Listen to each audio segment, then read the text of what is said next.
Se nibqa' naħdem biex dawk li għadhom proposti fil-Parlament Ewropew jidħlu fis-seħħ.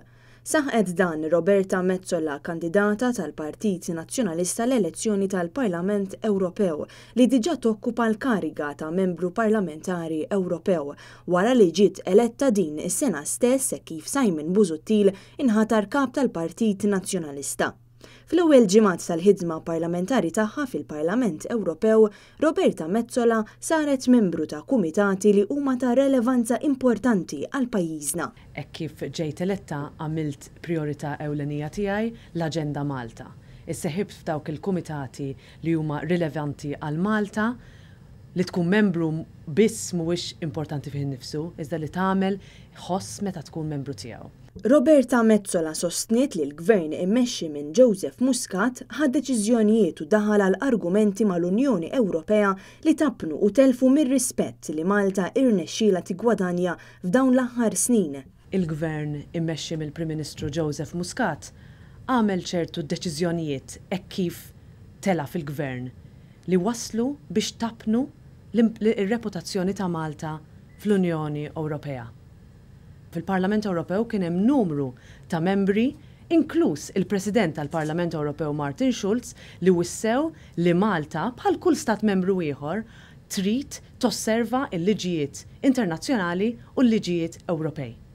Hekk kif Roberta ġiet eletta fil-Parlament Ewropew f'April li għadda ġiet maħtura kelliema ewlenija tal-Partit Popolari Ewropew dwar il-konsumatur fl-IMCO, kumitat li jaħdem biex isaħħaħ id-drittijiet tal-konsumatur. Roberta tkellmet ukoll dwar proposta partikolari li qed taħdem fuqha bħalissa propju dwar id-drittijiet tal-konsumatur fil-qasam tat-telekomunikazzjoni.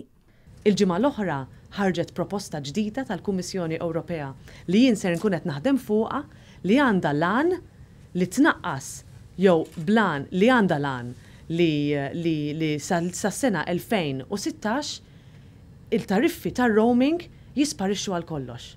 Roberta Metsola saħqet li hemm diversi sfidi li l-pajjiż irid jaħdem fuqhom biex jinelbu fosthom dik li jkompli jinħoloq ix-xogħol. Dwar il-ħidma tagħha xhur li ġejjin, Roberta Metsola qalet li se tkompli tkun viċin in-nies biex bl-aspirazzjonijiet tagħhom tkun tista' tifformula il-politika tagħha u fl-istess ħin timxi fuq il-mira tal-Partit Nazzjonalista biex ikollu tielet siġġu fil-Parlament Ewropew.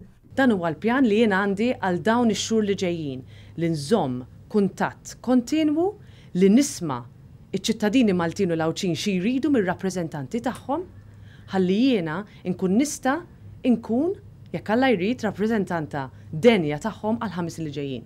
Roberta Metsola ringrazzjat lil kap tal-Partit Nazzjonalista Simon Busuttil tal-għajnuna li jagħti lilha u l-kollega tagħha David Casa bħala membri parlamentari Ewropej u anke lil kandidati l-oħra, għajnuna li mingħajr ebda dubju jistgħu jsarfuha b'mod pożittiv hekk kif Simon Busuttil igawdi minn rispett kbir fih dan l-istituzzjonijiet Ewropej.